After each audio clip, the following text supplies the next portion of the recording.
The digital এডুকেরে আবারও সবাইকে স্বাগত। আমি তোমাদের দর্শন বিষয় শিক্ষক অজয় স্যার চলে এসেছি নতুন একটি ভিডিও নিয়ে। আমরা এর আগের ভিডিও দেখেছি বচন কাকে বলে, বচনের বিভিন্ন অংশগুলি, ঠিক আছে, নিরপেক্ষ বচনের আদর্শ, নিরপেক্ষ বচনের অংশ, সংযোজকের ভূমিকা আর বাক্য আর বচনের মধ্যে পার্থক্য। তোমরা যারা ভিডিওটি দেখোনি অবশ্যই প্লেলিস্টটি দেখে নাও সুন্দরভাবে, তারপরে তোমরা এই ভিডিওটা দেখো, তাহলে তোমাদের বুঝতে সুবিধা হবে, কারণ আমি প্রত্যেকটা চ্যাপ্টার একদম টপিক ওয়াইজ সুন্দরভাবে আলোচনা করছি। ঠিক আছে, তো আজকে আলোচনার বিষয় হচ্ছে কি নিরপেক্ষ বচনের শ্রেণীবিভাগ। তাহলে চলো দেখতে থাকো। একটি নিরপেক্ষ বচনকে আমরা গুণ ও পরিমাণের ভিত্তিতে কি করতে পারি, গুণ ও পরিমাণের ভিত্তিতে বিভিন্ন ভাগে ভাগ করতে পারি। দেখে নাও, দেখো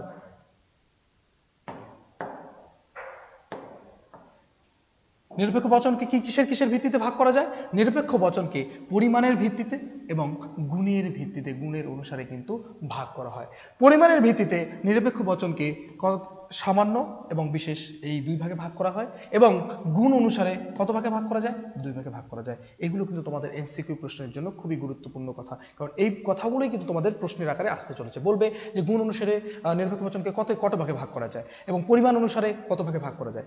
ঠিক আছে, তাহলে দেখো সামান্য, আর ইংরেজিতে বলা হয় ইউনিভার্সাল, বিশেষ এটাকে বলা হয় পার্টিকুলার, এবং গুণ অনুসারে যে দুটি ভাগ সেটি হলো কি সদর্থক, হ্যাবাচক, আর হচ্ছে গুণ অনুসারে আরেকটি ভাগ হচ্ছে নয়ার্থক, যেটাকে বলা হয় নেগেটিভ। ঠিক আছে, এই গেল আমাদের শ্রেণী বিভাগ। এবার আমরা কি করব, আগে জেনে নেব যে পরিমাণ অনুসারে যে ভাগ দুটো বললাম সেই ভাগগুলো কি, এবং গুণ অনুসারে যে ভাগগুলো সেগুলো কি। তাহলে আমরা গুণেরগুলো আগে জেনে নেই। দেখো এই যে গুণের ভিত্তিতে যে নিরপেক্ষ বচনের শ্রেণীবিভাগ, তাকে কি করা যায়, গুণের ভিত্তিতে নিরপেক্ষ বচন কয় ভাগে ভাগ করা যায়? দুটি ভাগে ভাগ করা যায়, সদর্থক বচন এবং নয়ার্থক বচন। সদর্থক বচন কি? সদর্থক বলতে আমরা কি বুঝবো, কোনো বচনকে সদর্থক বচন বলতে কি বুঝবো? দেখো, যে বচনের বিধেয়টি উদ্দেশ্য সম্পর্কে কোনো কিছু স্বীকার করে। তাহলে এমন বচন যে বচনে কি হচ্ছে, বিধেয় পত্র যে রয়েছে সেই বিধেয় পত্রে কি করছে, উদ্দেশ্য সম্পর্কে কোনো কিছু কি করে নিচ্ছে, স্বীকার করে নেয়, তাকে সদর্থক বচন বলা হয়। কি বলা হয়? সদর্থক বচন। তাহলে কোনো বচনে যদি উদ্দেশ্য পদ সম্পর্কে বিধেয় পদ কি করে স্বীকার করে নেয়, তাহলে সেই বচনকেই আমরা কি বলবো, সদর্থক বচন বলবো। কি বচন বলবো? সদর্থক। কোন নিরপেক্ষ বচনে যদি হয় পদ থাকে, তাহলে সেই পদটির দ্বারা উদ্দেশ্য পদ সম্পর্কে বিধেয়ের স্বীকৃতিকে বোঝানো হয়। তাহলে কোনো বচনে যখন এই হয় পদটা থাকবে, হয় এই যে অন্তস্থ হয় পদটা যখন থাকবে, তখন মনে রাখবে উদ্দেশ্য সম্পর্কে কি করাচ্ছে, বিধেয় পদে স্বীকার করে নেওয়া হচ্ছে। কি করে নেওয়া হচ্ছে? স্বীকার করে নেওয়া হচ্ছে। দেখো, ফলে সেই হয় পদটি উদ্দেশ্য ও বিধের মধ্যে সম্বন্ধ স্থাপন করে এবং বচনটি হয় সদর্থক। এইভাবে যখন উদ্দেশ্য ও বিধের মধ্যে কি করে, হয় পদটা কি করে একটা সম্বন্ধ স্থাপন করে এবং বচনটা কি হয়ে যায়, সদর্থক বচন হয়ে যায়। কি বচন হয়ে যায়? সদর্থক বচন হয়ে যায়। যেমন সকল গাধা হয় প্রাণী, সকল গাধা হয় কি? প্রাণী। এখানে হয় পদটা কি করছে, দেখো হয় পদটা এই উদ্দেশ্য গাধা আর প্রাণী যে বিধেয় তার মধ্যে কি করছে, সম্বন্ধ স্থাপন করছে একটা। ঠিক আছে, এই যে গাধা হয় প্রাণী, প্রাণী গাধার সম্পর্কে প্রাণী কথাটা স্বীকার করে নিচ্ছে। কি করে নিচ্ছে? স্বীকার, যে গাধার যে প্রাণী সেটা কিন্তু স্বীকার করে নিচ্ছে। এটা কোন বচন? এটা হচ্ছে এ বচন। কোন বচন এটা? এই বচন। আমরা শ্রেণী বিভাগের ওখানে ভালো করে দেখে নেব। এখানে গাধা সম্পর্কে প্রাণী কথাটিকে কি করা হচ্ছে, স্বীকার করা হয়েছে। কি করা হয়েছে? স্বীকার করা হয়েছে। এবং গাধা উদ্দেশ্য পদ, এখানে উদ্দেশ্য পদকে গাধা ও প্রাণী বিধের মধ্যে সংযোগ রক্ষা করেছে এই হয় পদটি, হয় সংযোগটি, তাহাই বচনটি সদর্থক। মনে থাকবে কথাটা, সুন্দর করে তোমাদের লেখা আছে, এটা যদি দেখে নাও তাহলে তোমাদের কিন্তু সদর্থক বলতে বুঝে যাবে। যখনই কোনো বচনে উদ্দেশ্য ও বিধের মাঝে কি থাকবে, হয় সংযোজক থাকবে, তখনই মনে রাখবে সেটা বচনটাকে কি বলা হবে, সদর্থক বচন বলা হবে। ঠিক আছে, তারপরে দেখো, তারপরে হচ্ছে নয়ার্থক বচন। গুণের ভিত্তিতে যে আরেকটি ভাগ সেটা হচ্ছে নয়ার্থক বচন। সেই নয়ার্থক বচন কাকে বলে? যখন ঠিক সদর্থকের উল্টো, যে বচনের বিধেয়টি উদ্দেশ্য সম্পর্কে কোনো কিছু অস্বীকার করে, উদ্দেশ্য পত্তার সম্পর্কে কোনো কিছু কি করবে, অস্বীকার করে নিয়ে যাবে, তাকে নয়ার্থক বচন বলে। তাকে কি বচন বলা হয়? নয়ার্থক বচন বলা হয়। কোন নিরপেক্ষ বচনে যদি নয় পদটি থাকে, ওখানে যেমন হয় পদটি ছিল সদর্থকের সময়, এখানে কোন পদটি রয়েছে? এখানে রয়েছে নয় পদটি। তাহলে সেই পদটির দ্বারা উদ্দেশ্য সম্পর্কে কি করবে, বিধেয়ের অস্বীকৃতিকে বোঝানো হয়। উদ্দেশ্য সম্পর্কে কি, বিধেয়ের যে অস্বীকৃতি, অস্বীকার করা হচ্ছে সেটা বোঝানো হয় নয় পদটার মাধ্যমে। ঠিক আছে, ফলে সেই নয় পদটি উদ্দেশ্য ও বিধের মধ্যে সম্বন্ধ স্থাপন করে। এই নয় পদটা কি করে, এই যে নয়ার্থক বচনে সম্বন্ধ স্থাপন করে উদ্দেশ্য ও বিধেয়ের মধ্যে। তাই বচনটি কি হয়ে যায়, নয়ার্থক হয়ে যায়। যেমন কোনো শিক্ষক নয় পাগল, এখানে যে নয় শব্দটা রয়েছে এই নয় শব্দটা কি করছে, উদ্দেশ্য এই যে শিক্ষক, এই শিক্ষকের সাথে পাগল এই যে বিধেয় পদ এর মধ্যে কিন্তু সম্বন্ধ স্থাপন করছে। শিক্ষকরা কি নয়, পাগল নয়, এটা তারা কি করছে, পাগল কথাটাকে অস্বীকার করে দিচ্ছে। দেখো এখানে শিক্ষক সম্পর্কে পাগল কথাটাকে অস্বীকার করা হয়েছে, কিন্তু শিক্ষক উদ্দেশ্য এবং পাগল এই যে বিধেয়, এই যে বিধেয় এর মধ্যে সংযোগ রক্ষা করেছে কে, এই যে নয় সংযোগটি। তাই এই বচনটি কি, নয়ার্থক। তাহলে যখনই কোনো বচনে নয় শব্দটা পাবো বা না বাচক কোনো শব্দ পাবো তখনই আমরা বুঝে যাব কিন্তু ওই বচনটা কি, নয়ার্থক বচন। কোন বচন এটা, নয়ার্থক বচন। বোঝা গেল? সেই নয়ার্থক যে আমাদের সংযোজকটি নয় সেটা কি করে, উদ্দেশ্য ও বিধেয়ের মধ্যে সম্পর্ক স্থাপন করে। আবার কি করে, উদ্দেশ্য সম্পর্কে বিধেয় কি করে, অস্বীকার করে নেয়। কি করে নেয়, অস্বীকার করে নেয়। ঠিক আছে, তাহলে আমরা এই জেনে নিলাম দুই প্রকার হচ্ছে গুণ অনুসারে। এবার দেখবো পরিমাণ অনুসারে। পরিমাণ অনুসারে দেখে নাও, এই যে পরিমাণ অনুসারে আমাদের কত প্রকার ছিল, সামান্য ও বিশেষ। পরিমাণ অনুসারে কত প্রকার ছিল, সামান্য ও বিশেষ। তাই সেই পরিমাণ অনুসারে এবার আমরা কিন্তু সুন্দরভাবে জেনে নেব। দেখো পরিমাণ অনুসারে নিরপেক্ষ বচন কত প্রকার, পরিমাণ অনুসারে কিন্তু দুই প্রকার, একটা হলো সামান্য আর একটা কি বিশেষ। সামান্য বচন এবং বিশেষ বচন। সামান্য বচন কাকে বলবো, দেখো সামান্য বচন হলো, সামান্য বলতে বোঝায় একটি জাতির সবাইকে, কোনো একটি জাতির সবাইকে বোঝানো হয় সামান্য বলতে, একদম সবাইকে। যে বচনে বিধেয় পদটি সমগ্র উদ্দেশ্য জাতি সম্পর্কে কোনো কিছু স্বীকার বা অস্বীকার করা হয় তাকে সামান্য বচন বলা হয়। তাহলে খুব ভালোভাবে বুঝবে যে সামান্য কথাটার অর্থ হচ্ছে একটি জাতির সবাইকে, একটি জাতির কি, সবাইকে। ছাত্র যদি একটা জাতি হয়, সেই ছাত্র জাতির সবাইকে যখন সবার সম্পর্কে কোনো কিছু স্বীকার করা হবে বা অস্বীকার করা হবে তখনই সেটা হবে সামান্য বচন। কোন বচন হবে সেটা, সামান্য বচন। স্বীকৃতিমূলক সামান্য বচনের ক্ষেত্রে সাধারণত সকল পদটি ব্যবহৃত হয় এবং অস্বীকৃতিমূলক সামান্য বচনের ক্ষেত্রে সাধারণত কোনো পদটি ব্যবহৃত হয়। যখন কোনো বচনে কি করা হবে, স্বীকার করে নেওয়া হবে, তখন সেই যে বচনটা স্বীকৃতিমূলক মানে স্বীকার করে নেওয়া যে বচনটা, তখন সেখানে সকল থাকবে। আর অস্বীকার যখন করা হবে কোনো বচনে, কোনো জাতির সম্পর্কে, সেই জাতির সকল মেম্বার সম্পর্কে, তখন কি থাকবে, কোনো কথাটা থাকবে। কি থাকবে, কোনো পদটি থাকবে। যেমন দেখো সকল মানুষ হয়, উদাহরণটা দেখে নাও, সকল মানুষ হয় মরণশীল। এখানে মানুষ কি, মানুষ জাতির সবার সম্পর্কে বলা হচ্ছে না, মানুষ জাতির কি করা হচ্ছে, সবার সম্পর্কে বলা হচ্ছে। এই যে মানুষ জাতির সবার সম্পর্কে যখন বলা হচ্ছে তখন মনে রাখবে মানুষ জাতির সবার সম্পর্কে বিধেয় বলা হচ্ছে মরণশীল, তাই না, বলা হচ্ছে কিনা, এটা হচ্ছে সামান্য বচন। আর দেখো সকল রয়েছে কেন, কারণ এটা স্বীকৃতিমূলক। দেখো সকল মানুষ হয় মরণশীল, হয় স্বীকার করে নেওয়া হয়েছে না, হয় সংযোজকের মাধ্যমে, এটাই হচ্ছে তোমার কি, সামান্য বচন। তাহলে এখানে মরণশীল পদটিকে সমগ্র মানব জাতি সম্পর্কে কি করা হয়েছে, স্বীকার করে নেওয়া হয়েছে যে সমগ্র মানব জাতি কি মরণশীল, সমগ্র মানব জাতি কিন্তু মরণশীল, তারা কেউ অমর নয়। তারপরে আবার কোনো মানুষ নয় পূর্ণ, কোনো মানুষ নয় পূর্ণ বা কোনো মানুষ নয় অমর, এই যে বচনটার ক্ষেত্রে দেখো এখানে মানুষ জাতির সবার কথা বলা হয়েছে, কিন্তু এটা যেহেতু নয়ার্থক বা অস্বীকার করা হয়েছে, কি করা হয়েছে, অস্বীকার করা হয়েছে, তাই কিন্তু এখানে কোনো পদটি ব্যবহার করা হয়েছে। তাহলে সামান্য বচনের ক্ষেত্রে যখন স্বীকৃতিমূলক হবে তখন সামনে কি থাকবে, বচনের পরিমাণক হিসেবে সকল থাকবে, সকল পদটা থাকবে। এবং যখন কি হবে, অস্বীকৃতিমূলক হবে তখন কিন্তু আমাদের কোন পদটি থাকবে, কোনো পদটি থাকবে। কোন পদটা থাকবে, কোনো পদটা থাকবে। কোন পদ থাকবে, কোনো। ঠিক আছে, ভালো করে মাথায় এখানে পূর্ণ পদটিকে সমগ্র মানুষ জাতি সম্পর্কে অস্বীকার করা হয়েছে। এই পূর্ণ যে পদটা, কোনো মানুষ নয় পূর্ণ, তার মানে কি আমরা পূর্ণর মধ্যে মানব জাতির কোনো মানে সদস্যই কি করে না, ওই পূর্ণতার মধ্যে পড়ে না। মানব জাতি কি করে না, কোনো সদস্যই কি করবে না, পূর্ণতার মধ্যে পড়বে না। ঠিক আছে, তাহলে এই গেল তোমাদের কিন্তু সামান্য বচন। তাহলে সামান্য বচনটা আরেকবার বলি, সামান্য বলতে কি বোঝায়, একটি জাতির সবাইকে বোঝাবে। যখন ওই জাতির উদ্দেশ্য সম্পর্কে কি করা হবে, ওই বচনের উদ্দেশ্য সম্পর্কে বিধেয় কি করবে, সমস্ত সদস্য সম্পর্কে স্বীকার করে নেওয়া হবে বা অস্বীকার করে নেওয়া হবে। যদি স্বীকার করে নেওয়া তাহলে সকল ব্যবহার করা হয়, সকল পদ। আর যদি অস্বীকার করে নেওয়া তাহলে কোনো পদ ব্যবহার করা হয়। যেমন সকল মানুষ হয় মরণশীল, এখানে মানুষ যে মরণশীল, সমগ্র মানুষ জাতিকে বলা হচ্ছে কি মরণশীল, এখানে সকল ব্যবহার করেছে। আর কোনো মানুষ নয় পূর্ণ, সেখানে মানুষ জাতির সম্পর্কে অস্বীকার করে নেওয়া হচ্ছে, পূর্ণ, কোনো মানুষ নয় কি নয়, পূর্ণ নয়। তাহলে সেখানে কি ব্যবহার করা হচ্ছে, পূর্ণ। তাহলে ভালো করে মাথায় ঢুকে নাও যে কিভাবে আমরা বুঝবো যে এটা একটা সামান্য বচন। চলো এবারে যাব বিশেষ বচন। কোন বচন, এবারে বিশেষ বচন। দেখো পরিমাণের দিক থেকে যে নিরপেক্ষ বচনের আরেকটি ভাগ সেটা হচ্ছে বিশেষ বচন। বিশেষ যাকে বলা হয় ইংরেজিতে পার্টিকুলার, আর সামান্যকে বলা হতো কি ইউনিভার্সাল।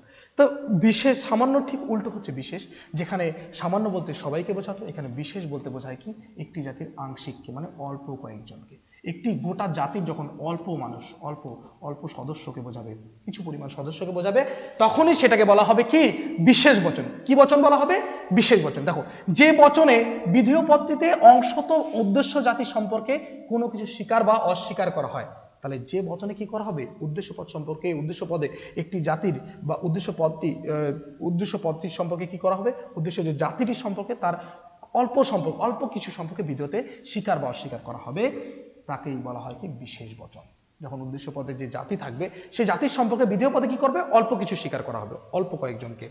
যেমন স্বীকৃতিমূলক, অস্বীকৃতিমূলক উভয় প্রকার বিশেষ বচনের ক্ষেত্রে সাধারণত কোনো ওখানে যেমন আমরা যে সামান্য বচনের ক্ষেত্রে সকল আর কোনো ব্যবহার করা হতো, স্বীকার করার ক্ষেত্রে সকল আর অস্বীকার করার ক্ষেত্রে কোনো, এখানে কিন্তু আবার কিন্তু স্বীকৃতিমূলক হোক আর অস্বীকৃতিমূলক হোক, একটাই পদ ব্যবহার করা, সেটা হচ্ছে কোনো পদটি ব্যবহৃত হয়। দেখো সুন্দর করে, কোনো পশু হয় হিংস্র, কোনো পশু কি হয়?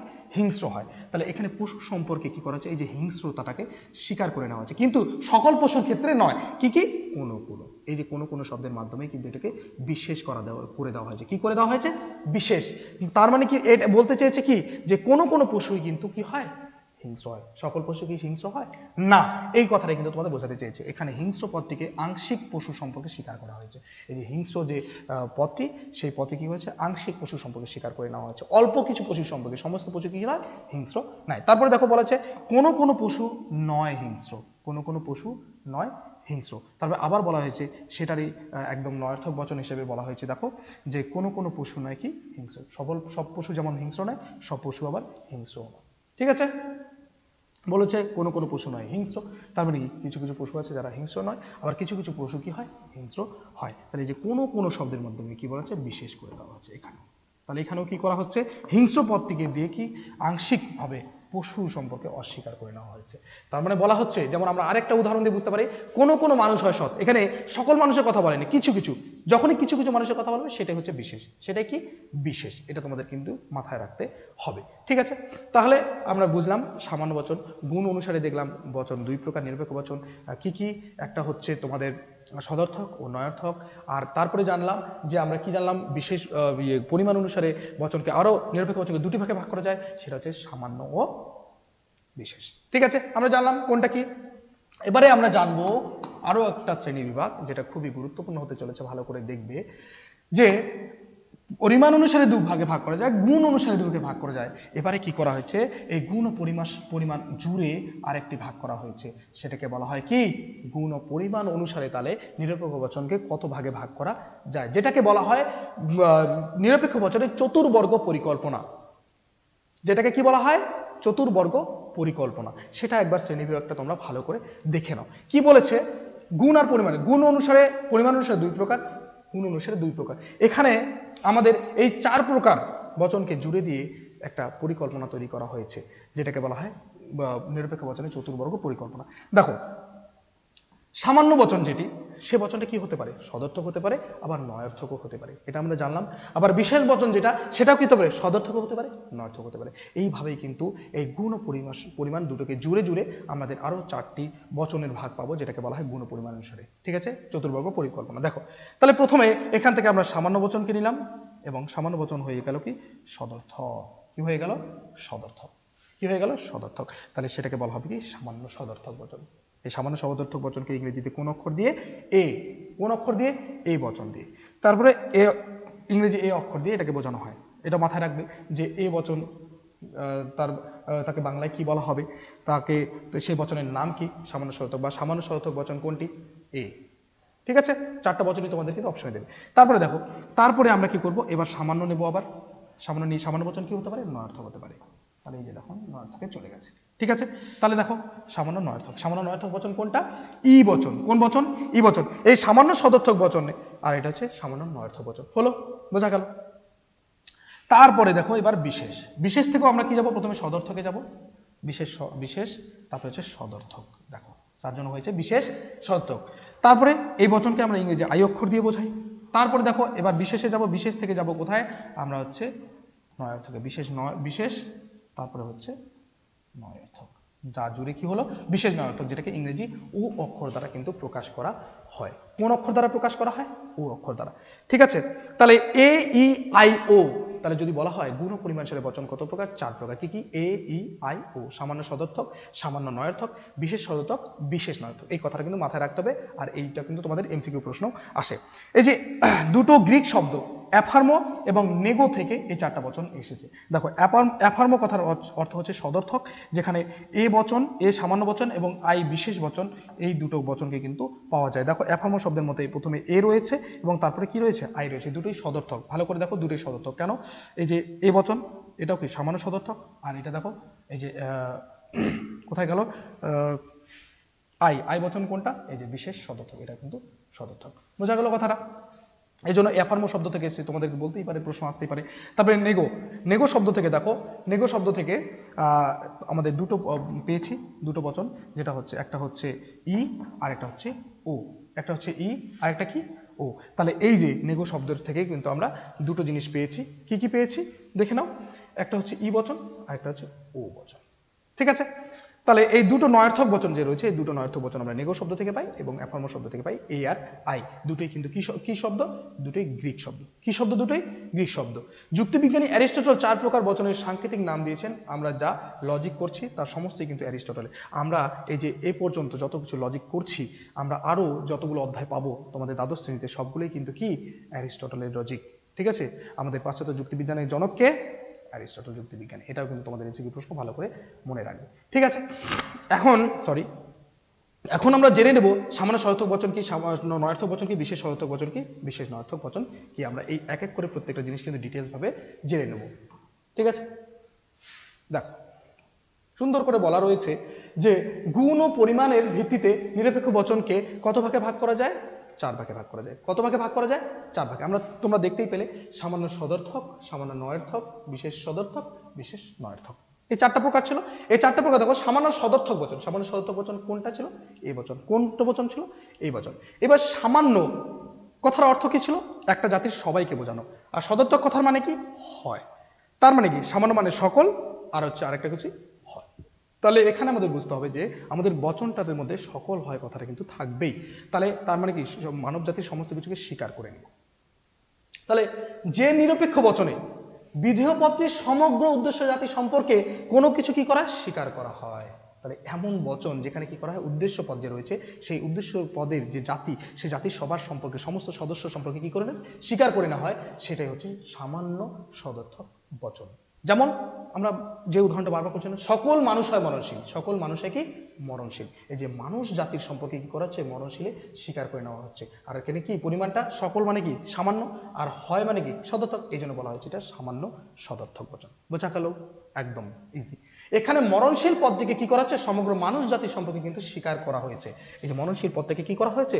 সমস্ত মানুষ জাতি সম্পর্কে কিন্তু স্বীকার করে নেওয়া হয়েছে, যে সমস্ত মানুষ জাতি কি? সমগ্র মানবকুল কিন্তু মরণশীল। এ বচনের আকার হলো সকল এস হয় পি। এই বচনের যে আকার, সেটা হচ্ছে কি? সকল এস হয় পি। আমরা মানুষটাকে এস ধরেছি এবং কি ধরেছি? মরণশীলটাকে কিন্তু পি ধরেছি। আমরা জানি পদের পরিবর্তে পদের যে গ্রাহক ব্যবহার করা হয়, সেই গ্রাহককে কি বলা হয়? পদগ্রাহক বলা হয়। আর সেটা কি হয়? সবসময় ইংরেজি বড় হাতের অক্ষরকে আমরা ব্যবহার করতে পারি। ঠিক আছে, মনে থাকবে।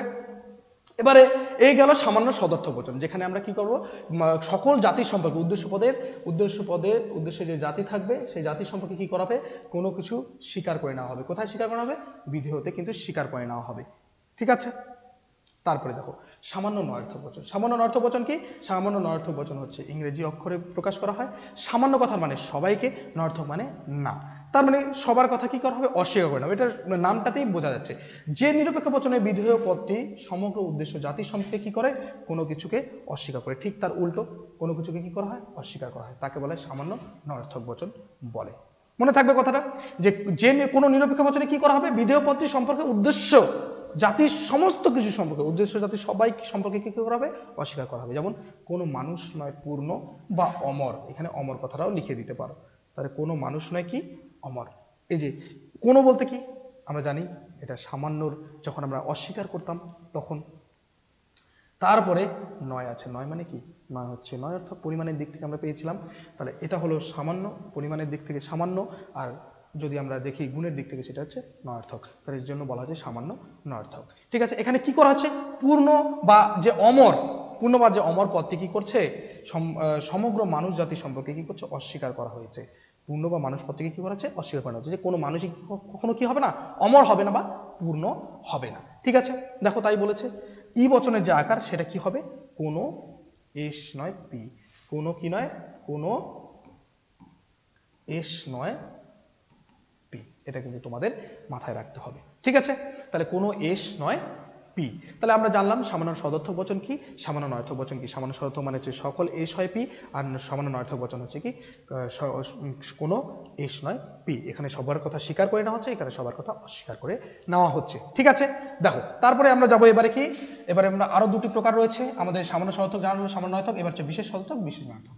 ঠিক আছে, সরি, দেখো এবারে 3 নাম্বার সামান্য বিশেষ সদর্থক। বিশেষ সদর্থক বচনকে আমরা ইংরেজি কোন অক্ষর, আই অক্ষরের দ্বারা প্রকাশ করি। ঠিক আছে, কি আছে দেখো, বিশেষ মানে কি, কিছু কিছু বা কোনো কোনো বলা কথা বলা হয়েছে, কোনো কোনো পদের দ্বারা প্রকাশ করা হয়। সদর্থক মানে কি, হয়, এখান থেকে বোঝা যাচ্ছে যে কোনো কোনো হয় হবে। ঠিক আছে, যে নিরপেক্ষ বচনে বিধেয় পদটিতে অংশত বা আংশিক উদ্দেশ্য জাতি সম্পর্কে কোনো কিছু স্বীকার করা হয়। এই যে যে বচনে কি করা হবে, কোনো কিছুর বিধেয় পদে কি করা হবে, বিধেয় পদটিতে উদ্দেশ্যের যে জাতি থাকবে, সেই উদ্দেশ্যের জাতি সম্পর্কে অল্প কিছু স্বীকার করে নেওয়া হবে, সেটাই হচ্ছে কি সামান্য বিশেষ সদর্থক বচন। কি বচন, বিশেষ সদর্থক। যেমন আমরা কিছুক্ষণ আগে উদাহরণ দেখলাম যে কোনো কোনো পশু হয় কি হিংস্র, কোনো কোনো পশু হয় কি হিংস্র। এখানে পশু যে উদ্দেশ্যপদ, এর সম্পর্কে স্বীকার করে নেওয়া হচ্ছে যে কি পশু হয় হিংস্র, কিন্তু সব পশুকে হিংস্র হয় না, কোনো কোনো, কোনো কোনো মানে কি বিশেষ, আর হয় কি সদর্থক, তাহলে কি হলো কোনো কোনো, এটা হচ্ছে বিশেষ সদর্থক বচন হয়ে গেল। কোন বচন হলো এটা, বিশেষ সদর্থক। তাহলে এখানে হিংস্র পদ থেকে কি করা হচ্ছে, আংশিক পশু সম্পর্কে স্বীকার করা হচ্ছে, যে হিংস্র পদটা সব পশু কখনো হতে পারে না, কি হতে পারে না, হিংস্র হতে পারে না, কোনো কোনো পশু হয় হিংস্র। তার জন্য আই বচনের যে আকারটা দাঁড়ালো সেটা হচ্ছে কোনো কোনো এস হয় পি, কোনো কোনো এস হয় পি, কোনো কোনো, মাথায় থাকবে কথাটা। তাহলে কোনো কোনো কোনো কোনো, কোনো কোনো এস হয় পি, এটা কিন্তু আই বচনের আকার, কোনো কোনো হয়, এটা মাথায় রাখতে হবে। তারপরে বিশেষ নয়ার্থক বচন, বিশেষ নয়ার্থক বচন ঠিক বিশেষ সদর্থক বচনের উল্টো, যেখানে বিশেষ মানে কি কিছু কিছু বা কোনো কোনো, আর নয়ার্থক মানে কি নয়, তার মানে কোনো কোনো নয় থাকা মানে সেটা ও বচন। এটা ও বচনকে বিশেষ নয়ার্থক বচনকে ও বচন, ও ইংরেজি ও অক্ষরে প্রকাশ করা হয়, এটা মাথায় রাখবে। যে নিরপেক্ষ বচনে বিধেয় পদটিতে, নিরপেক্ষ বচনে বিধেয় পদটিতে কি করা হবে, অংশত বা আংশিক উদ্দেশ্য জাতি সম্পর্কে কোনো কিছু অস্বীকার করা হবে। এখানে স্বীকার করা হতো, এখানে কি করা হবে, অস্বীকার করা হবে, তাকে বলা হয় বিশেষ নয়ার্থক বচন। যেমন সেম এই উদাহরণটাই দেওয়া আছে, কোনো কোনো পশু নয় হিংস্র। এখানে কি করছে, পশু পদটি যে রয়েছে, এই পশু পদটির যা সমগ্র জাতি সম্পর্কে কিন্তু অস্বীকার করা হচ্ছে না, অল্প কিছু সম্পর্কে কিন্তু বলা হচ্ছে যে হিংস্র নয়। ঠিক আছে, দেখো কোনো কোনো, তাই কোনো কোনো মানে বিশেষ, আর নয় মানে হচ্ছে নয়ার্থক, তাহলে বিশেষ নয়ার্থক। এখানে কি করেছে, হিংস্র পদটিকে আংশিক পশু সম্পর্কে, যে কোনো কোনো পশু নয় কি হিংস্র নয়, আর উপরে বলা হয়েছিল কোনো কোনো পশু হয় হিংস্র, অস্বীকার করা হয়েছে। ও বচনের আকারটা তাহলে কি দাঁড়ালো, ঠিক এটার উল্টো। এখানে যদি আমি নয় জুড়ে দিই, তাহলে এটা হয়ে যাবে বিশেষ নয়ার্থক। ঠিক আছে, এই হচ্ছে আমাদের গুণ ও পরিমাণ অনুসারে 4টি প্রকার, এবং এটাকেই বলা হয় নিরপেক্ষ বচনের চতুর্বর্গ পরিকল্পনা। প্রথমে তোমাদের প্রশ্নটা এইভাবে হতে পারে, বড় প্রশ্ন, যে নিরপেক্ষ বচন কাকে বলে এবং নিরপেক্ষ বচনের উদাহরণ দাও, এবং তার সঙ্গে সঙ্গে চতুর্বর্গ পরিকল্পনাটি আলোচনা করো। এটা কিন্তু খুবই গুরুত্বপূর্ণ একটা তোমাদের প্রশ্ন হতে চলেছে। ঠিক আছে, এইভাবে তোমরা যদি এটাই লিখে নাও, আমাদের স্ক্রিনে যেটা দেখা হচ্ছে সেটাই তোমাদের কিন্তু কাজে আসতে চলেছে, খুব সুন্দর একটা নোট হয়ে যাবে। ঠিক আছে, দেখো এবার আমরা ছকের আকারে একবার দেখে নেব যে নিরপেক্ষ বচনের যে আকার, সেগুলো কোনটার আকার কি। আমরা ওখানে যদিও প্রত্যেকটা ভাগের সঙ্গে সঙ্গে দেখেছি, তবুও একবার আকারগুলো দেখে নেব। দেখো আমরা 4টা বচন পেলাম, একটা এ বচন, ই বচন, আই বচন, ও বচন। প্রত্যেকটা বচনের আকার তাহলে তোমাদের কি হতে চলেছে দেখো। তাহলে প্রথমে বাক্য রয়েছে একটা, দেখো বাক্যটা কি, গরু চতুষ্পদ বা মানুষ মননশীল। এই মানুষ মননশীল এটাকে যদি আমি বানাই, এটাকে যদি বচন করি, তাহলে কি হবে, সকল মানুষ হয় মননশীল, তাই না। এখানে পরিমাণক হচ্ছে সকল, উদ্দেশ্য হচ্ছে মানুষ, সংযোজক হচ্ছে হয়, এবং বিধেয় হচ্ছে মননশীল। এগুলো পরিমাণক যা আছে তাই, এখানে আমরা উদ্দেশ্য পদের পরিবর্তে এস এবং বিধেয় পদের পরিবর্তে পি। তার মানে সকল হয়, এই কথাটা মাথায় রাখতে হবে যে এই বচন হওয়া মানে কি হবে, তার আকার সকল হয় থাকবে। কি থাকবে? সকল হয়। পরিমাণক এবং সংযোগ কি থাকবে? সকল হয়। এটা হচ্ছে তার আকার। দেখো সুন্দর করে আকারটা দেওয়া আছে। তারপর দেখো ই বচন। ই বচন হচ্ছে কি, আমি একটা বাক্য নিয়েছি, মানুষ অমর নয়। মানুষ কি নয়? অমর নয়। তাহলে কোনো মানুষ নয় কি অমর। এখানে কোনো হচ্ছে পরিমাণক, আর মানুষ হচ্ছে উদ্দেশ্য, যেটাকে আমরা এই অক্ষরের দ্বারা প্রকাশ করব, এবং নয় রয়েছে সংযোজক, এবং অমর হচ্ছে পি।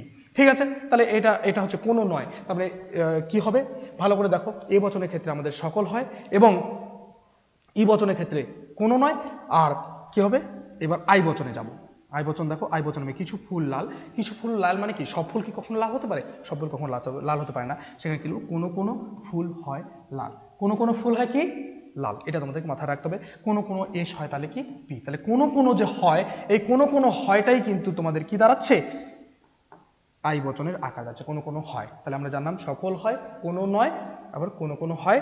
তারপরে হচ্ছে ও বচন। এবার ও বচনের আকার ঠিক আই বচনের উল্টো, যেখানে কিছু ফুল লাল নয়, তাহলে কি হলো, কোনো কোনো ফুল নয় লাল। এখানে আমরা আকার দিচ্ছি কোনো কোনো এস নয় পি। ঠিক আছে, তাহলে এই ছিল আমাদের প্রত্যেকটা বচনের আকার। এগুলো তোমাদের কিন্তু মাথায় রাখতে হবে। বচনকে শনাক্তকরণের জন্য কিন্তু তোমাদের এই আকারগুলো জানা খুব জরুরি। ঠিক আছে, তাহলে এই ছিল তোমাদের আজকের ক্লাস। এর পরের দিনই কিন্তু আমরা বাক্য থেকে বচনে রূপান্তর করা শুরু করে দেবো। বাক্য থেকে বচনে রূপান্তর করার নিয়ম তোমাদের আলোচনা করা শুরু করব। খুবই গুরুত্বপূর্ণ ক্লাস হতে চলেছে, তাই তোমরা কেউ কোনো ভিডিও কিন্তু স্কিপ না করেই দেখবে, তাহলে তোমাদের প্রত্যেকটি ধারণা কিন্তু একদম স্পষ্ট হয়ে যাবে। আমরা কি কি পড়লাম আজকে একবার রিকল করে নিই। আমরা নিরপেক্ষ বচনের শ্রেণীবিভাগ জানলাম। কিভাবে জানলাম? গুণ অনুসারে নিরপেক্ষ বচনকে দুভাগে ভাগ করা যায়, সদর্থক নয়ার্থক। পরিমাণ অনুসারে নিরপেক্ষ বচনকে দুভাগে ভাগ করা যায়, সামান্য ও বিশেষ। এবং গুণ ও পরিমাণ একসঙ্গে চার ভাগে ভাগ করা, যেটাকে বলা হয় নিরপেক্ষ বচনের চতুর্বর্গ পরিকল্পনা, যেটা তোমাদের 8 নম্বরের বড় প্রশ্ন আসতে পারে। সেখানে আমরা জানলাম সামান্য সদর্থক, সামান্য নয়ার্থক, বিশেষ সদর্থক, বিশেষ নয়ার্থক, এ ই আই ও, এই 4টা বচন আমরা তাই জেনেছি। সেই 4টা বচন আমরা আকার পর্যন্ত জানলাম, উদাহরণগুলো জানলাম। তোমরা কিন্তু খুব ভালোভাবে ভিডিওটা দেখো এবং তোমাদের বন্ধু বান্ধবদের শেয়ার করতে ভুলবে না। ঠিক আছে, এই হচ্ছে আমাদের আজকের ক্লাস। এবারে যারা যারা আমাদের শিক্ষা প্রতিষ্ঠানের কাছাকাছি রয়েছে, আমাদের অফলাইনেও ক্লাস দেওয়া হয়, তারা অবশ্যই অফলাইনে ভর্তি হয়ে যাও এবং বন্ধু বান্ধবদের শেয়ার করতে ভুলবে না। কারণ এত সুন্দর ডিজিটাল প্ল্যাটফর্ম আমাদের এলাকায় কোথাও নেই। আর বাড়ির কাছে এত সুন্দর প্ল্যাটফর্ম পেয়েছো, এটাও তোমাদের জন্য খুব ভালো পাওয়া। আর অবশ্যই খুব ভালোভাবে শেখার জন্য চলে এসো। ঠিক আছে, তাহলে দেখা হচ্ছে পরবর্তী নতুন একটা ভিডিওতে। সবাই সুস্থ থাকো, ভালো থাকো, ধন্যবাদ।